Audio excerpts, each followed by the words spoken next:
आप कभी ऐसे हॉस्टल में रहे हैं जहां हर रात ठीक 3 बजे एक दरवाजा अपने आप खुलता है और फिर सुनाई देती है किसी लड़की की रोती हुई आवाज़ें, लेकिन जब आप लाइट ऑन करते हैं तो वो आवाज़ रुक जाती है और आसपास कोई नहीं होता, बस दीवार पर एक खून से लिखा वाक्य चमक रहा होता है, मैं लौट आई हूँ। इस वीडियो को देखने से पहले एक बात जान लीजिए, ये सिर्फ कहानी नहीं है, ये उस लड़की की सच्चाई है जिसकी मौत से पहले एक आखिरी ख्वाहिश थी, मेरे कमरे में कोई और न रहे।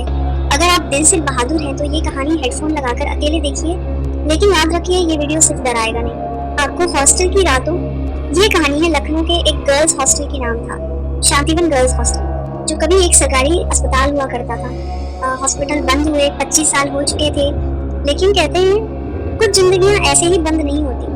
कहानी की मुख्य किरदार है नेहा, जो नई स्टूडेंट थी और पहली बार घर से दूर किसी हॉस्टल में रहने आई थी। उसका कमरा रूम नंबर 13, बिल्कुल किनारे पर, जहाँ पहले कोई रहना पसंद नहीं करता था। पहली रात ही कुछ अजीब हुआ। रात के 2057 पर नेहा की नींद खुली। कमरे में सन्नाटा था, लेकिन दरवाजा अपने आप खुल रहा था और दरवाजे के पीछे एक परछाई खड़ी थी, बिल्कुल सीधी, एकदम शांत, और उसकी आंखें लाल चमकती हुई।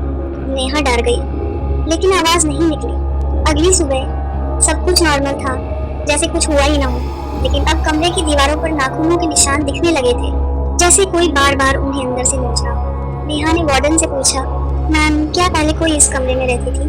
वार्डन ने एक पल के लिए कुछ नहीं कहा, फिर बोली, इस कमरे में 5 साल पहले एक लड़की थी, रितिका। उसकी अचानक मौत हो गई थी, लेकिन हॉस्टल की दूसरी लड़कियां कहती थी रितिका ने आत्महत्या नहीं की थी, वो मरी नहीं थी, उसे मारा गया था और उसकी आत्मा अब भी वापस आती है।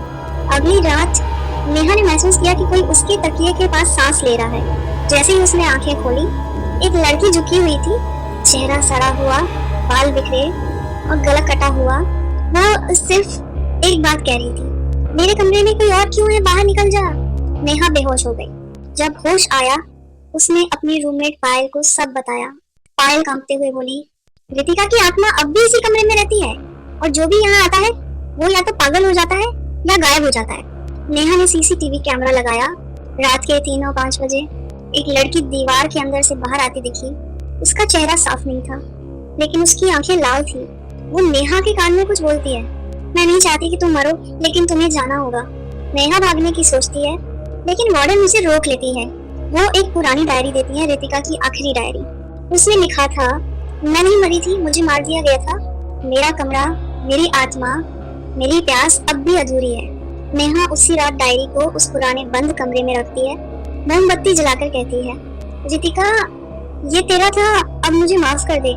उस रात हॉस्टल में अजीब सी शांति थी, लेकिन अगली सुबह कमरा नंबर 13 का दरवाजा फिर से खुला था और दीवार पर लिखा था, कोई और आ गया।